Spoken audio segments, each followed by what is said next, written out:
নমস্কার।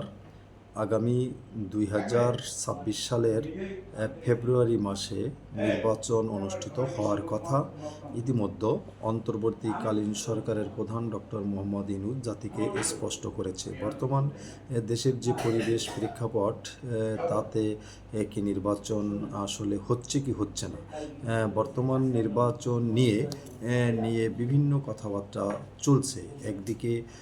একদিকে শোনা যাচ্ছে পিআর পদ্ধতি ছাড়া জামাত ইসলাম সহ কয়েকটি দল নির্বাচনে যাবে না।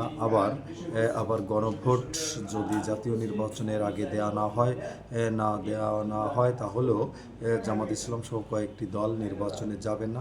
অন্যদিকে বিএনপি স্পষ্টভাবে বলেছে, বিএনপির নেতৃবৃন্দ বা বিএনপির পক্ষ থেকে জাতীয় নির্বাচনের দিন গণভোট দিতে হবে, আগে কোনো প্রকার গণভোট দেওয়া যাবে না। তারা এ বিষয়ে তাদের সিদ্ধান্ত স্পষ্ট জানিয়েছে।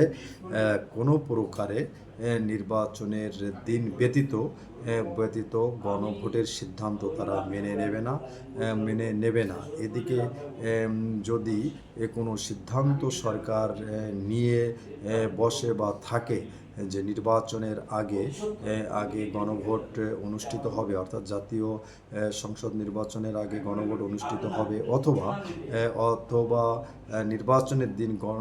নির্বাচনের দিনই একই সাথে গণভোট হবে, তাহলে বিএনপির কথা রাখতে গেলে জামাত ইসলামের কথা থাকলো না। সেই হিসাবে কি দেশ আন্দোলনের দিকে যাচ্ছে না নির্বাচনের দিকে যাচ্ছে?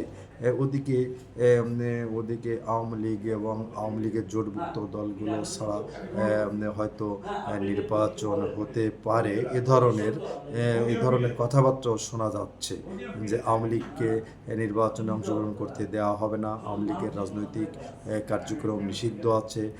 অন্যদিকে জাতীয় পার্টির কার্যক্রমও নিষিদ্ধর জন্য অনেক দল প্রোগ্রামও করছে, দাবিও রাখছে। সব কিছু মিলে নির্বাচন কি ফেব্রুয়ারিতে হবে কি হবে না, কি হতে পারে না, বর্তমান দেশের যে প্রেক্ষাপট পরিবেশ, আন্দোলনের দিকে দাবি দাওয়া নিয়ে দলগুলো যাবে। এ বিষয়ে আপনাদের মতামত আপনারা কমেন্ট বক্সে উল্লেখ করবেন। আজকে এ পর্যন্তই। ভালো থাকবেন। আবার বিভিন্ন বিষয় নিয়ে আপনাদের সাথে কথা হবে। নমস্কার।